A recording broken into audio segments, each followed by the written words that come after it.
The false sun god's true identity has been revealed, and shockingly, me and everyone else was horribly wrong with our guesses and theories, apart from one man. It's not Kanunos, it's not Loki, it's not even a new giant, it's Road, the navigator of Hyrudian's new giant warrior pirates. He's not a problem for the crew in the end. I mean, Hyrudian himself got one-shot by a Gear 2 Coliseum Luffy back in Dressrosa. So even if it was some other giant, none of Luffy, Zoro or Sanji are ever really going to have any difficulty with dealing with him, let alone Nami being the one to deal a massive blow. Nami getting involved in the action before Usopp does, that's interesting. And with that, I think the current strength of the Straw Hats will be a point of focus in this arc. I've said previously, in a location known as Warland, there will be some fighting or training, and something that many have been asking for is some greater development for the power of the Straw Hats, or at least the Straw Hats outside of the Monster Trio and Jinbei. My idea covers more than just power. The Straw Hats will be subject to all kinds of growth, be it strength or character development, and to fit with the theme of Elbaf, each member will be assigned to each one of Norse mythology's 9 realms. And first, a few things to clarify. Each Straw Hat will be assigned to the realm that suits their character best, and said realm should play into their strengths. Although there are 10 members on the crew but only 9 realms, so rather than leaving out one member, there will be one realm with 2 crew members assigned to it. And the next thing that needs clarifying is what actually are the 9 realms. There's more confusion around this than one would expect, so digging deep, there are 2 main sources for Norse mythology. Those are the Poetic Edda and the Prose Edda. The 9 realms are mentioned a huge 3 times between them. In the modern day, the 9 realms would be listed as the following: Alfheim, Asgard, Helheim or Hell, Jotunheim, Midgard, Muspelheim, Niflheim, Svartalfheim, and Vanaheim.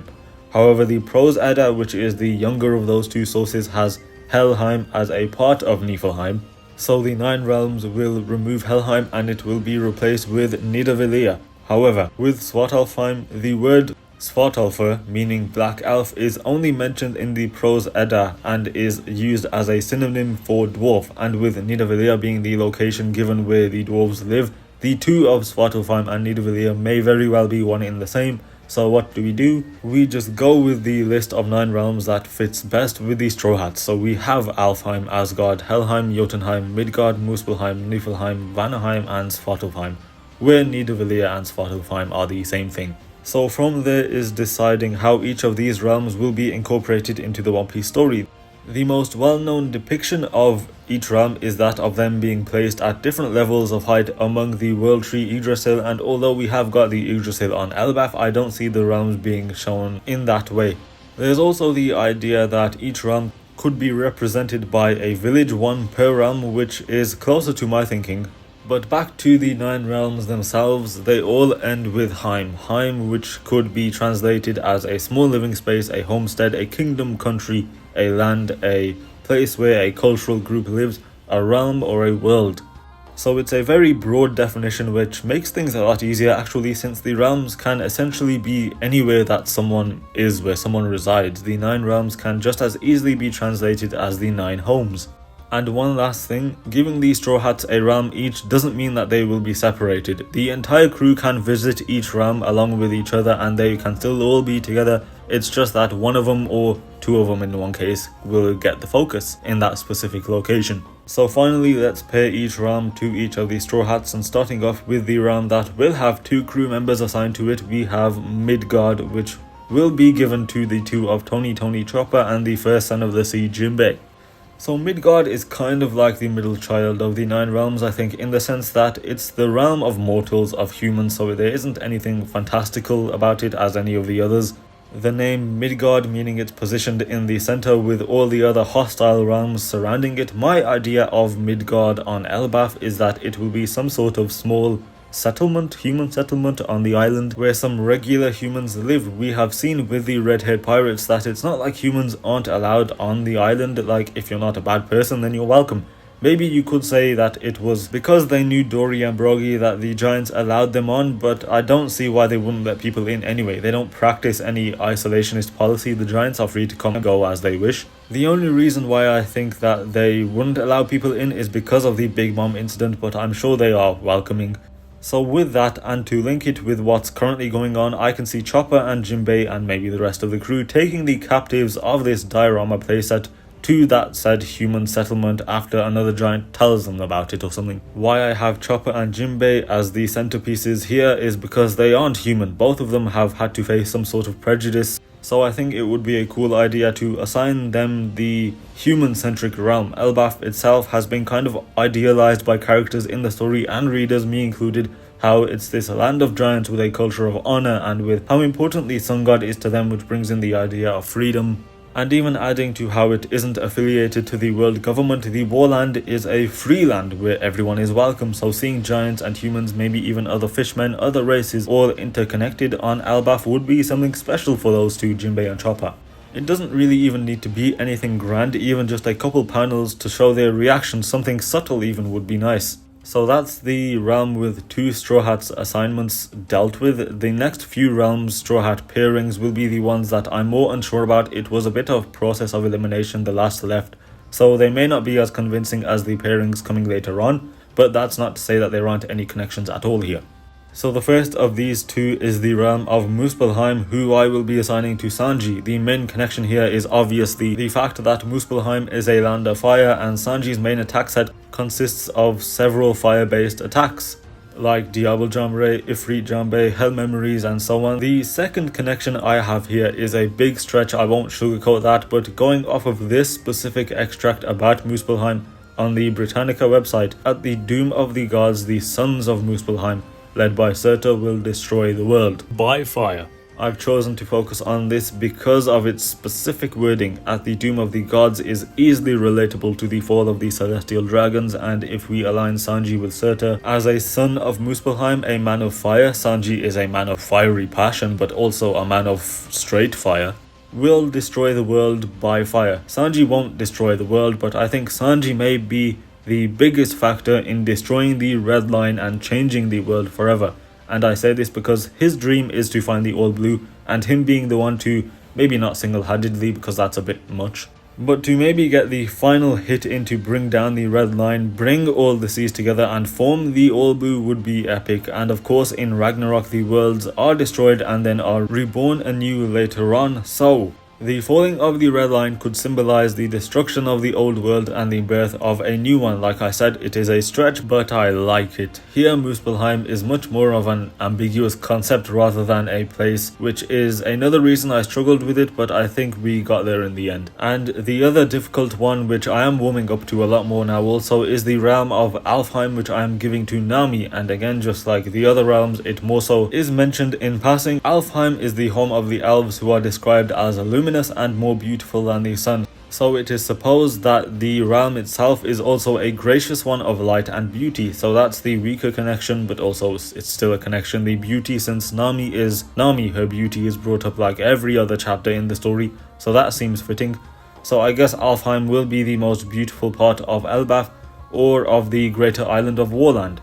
The description of it being more beautiful than the sun stands out, what with the sun god and the giants fasting in the name of the sun, so maybe there will be more to Alfheim, maybe. But the biggest link here is that the ruler of Alfheim is Freya, who is the ruler of peace, fertility, but most importantly of rain and sunshine. And what better to associate with Nami other than money and tangerines than with the weather, so that is Nami and Alfheim. The next realm, now we have the realm and Straw Hat pairings that go together like salt and pepper, as in they go well together. 6 Straw Hats and 6 realms remaining, and we have got Niflheim, which goes very nicely with Brook, the realm of darkness, mist, the freezing cold and ice, the world of the dead, and that just fits so perfectly with Brook that it is crazy. Brook, whose whole deal is that he is undead and he draws his power from the chill of the underworld. His abilities go hand in hand with this realm. We see Elbaf has a huge mountain range which looks tiny next to the massive Yggdrasil, but it's still a giant mountain range. That's where I expect Niflheim to be, along with the wolf Fenrir and maybe even the dog Garm, both of whom are found in Niflheim. And if you remember what Brook went through on Zou because of the dog minx salivating over his bones, then turn that up to 1000 thanks to Fenrir and Garm. One thing though is that what would prompt Brook into going there in the first place, the best I can think of, is that, you know, the idea that there are specific locations where the barrier between a physical and spiritual world is blurred. I would apply that idea here to Elbaf and Niflheim, where maybe Brook feels some sort of pull, and this is where he gets some sort of great power boost, maybe even awakening his devil fruit, if it hasn't been awakened already. And now we move on to Nidavellir or Svartalfheim. Most people probably associate Nidavellir with Avengers Infinity War and the giant Peter Dinklage, and Svartalfheim with God of War Ragnarok, but both ways it is the home of the dwarves, the master craftsmen responsible for making some of the most legendary weapons and items in Norse mythology like Mjolnir, Dropnir and Odin's spear Gungnir. And this craftsmanship and metalworking fits Franky like a glove. There was some disappointment that he didn't get the time to shine where it mattered, as in alongside Vegapunk and working on tech or anything that is synonymous with Franky, even though him saving Luffy and blasting Saturn were really great moments. So now all of those expectations can be shifted to the Elbaf arc, and it still makes perfect sense. Nidavellir or Svartalfheim will be represented by a great forge in Elbaf, where the greatest smiths of the giants apply their craft and make the countries' and warriors' weapons. Maybe the name of the forge is a mixture of those two realms' names, like how with the crow's name, Mugen, is a mixture of the names of Odin's two ravens. So let's call this forge Svartalvellir. Franky will walk in and get to work and create something amazing. He will give himself some great upgrades, and more importantly, Franky will create a great weapon for one of the other Straw Hats. Moving on to the next, we have Vanaheim, and this realm will be paired with Nico Robin. It is the realm associated with the Vanir gods, who are often associated with wisdom and foresight, and once again, who better than Robin to be assigned to it? My idea is that Vanaheim will be the hub of Elbaf's greatest minds, where the island's greatest knowledge is kept, stored for study and safekeeping. I have said previously that I don't think the giants will be able to fully comprehend the knowledge in the books that they have, because their whole culture is that of war and honor, but I do think there are giant scholars, since if the giants were smart enough to collect the books from Ohara in the first place, they are also smart enough to understand what they are reading. And that leads me to the location of Vanaheim on the island. Vanaheim is the name of the library that we see Saul sitting in when Vegapunk visits. That library will contain some of the most vital information in the story, and beyond that, it will be the location where Saul and Robin's reunion takes place, among the world's greatest collection of knowledge that holds the secrets to the past and that will help her to understand and prepare for the very near future.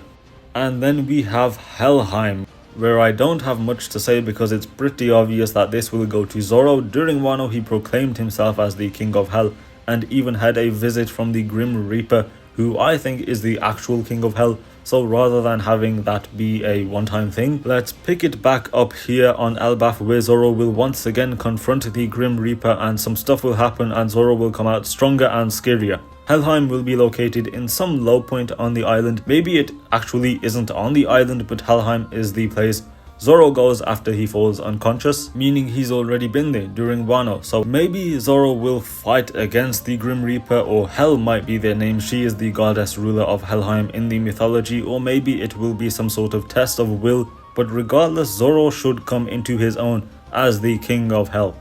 And now we move to the captain, the sun god himself, and Luffy's focus will no doubt come with the most famous of the 9 realms, the realm of the gods, Asgard. Like I said at the start, the Straw Hats wouldn't be separated and apart in their different realms, but rather they will be together, with one of them simply having more focus in that specific location. I'm reaffirming this because Asgard is the place, and I have no doubt that each of these Straw Hats will be there, all of them together, since in my mind, once everyone has settled in and this whole situation with Road pretending to be the sun god is dealt with, Asgard will either be the very first or the very last of these locations that we will see. And in either case, everyone will be together. Asgard will be atop the World Tree Yggdrasil, where the Elbaf giant royalty lives, like Loki and maybe Thor and Odin, and whenever they get to Asgard, I think it will be established that Luffy is actually the sun god, so he will have those giants' respect. Luffy will stand shoulder to shoulder with them. The sun god Nika law drop will occur in that library Vanaheim, but I'm pretty sure Luffy will be asleep during that, so I think Luffy will get stronger by training with a hypothetical Thor or Odin in Asgard, where he will gain a greater control of his power. Finally, the man himself, Usopp, who will obviously be assigned to the realm of Jotunheim. Which other realm could he have been paired with? He's the ultimate giant fanboy.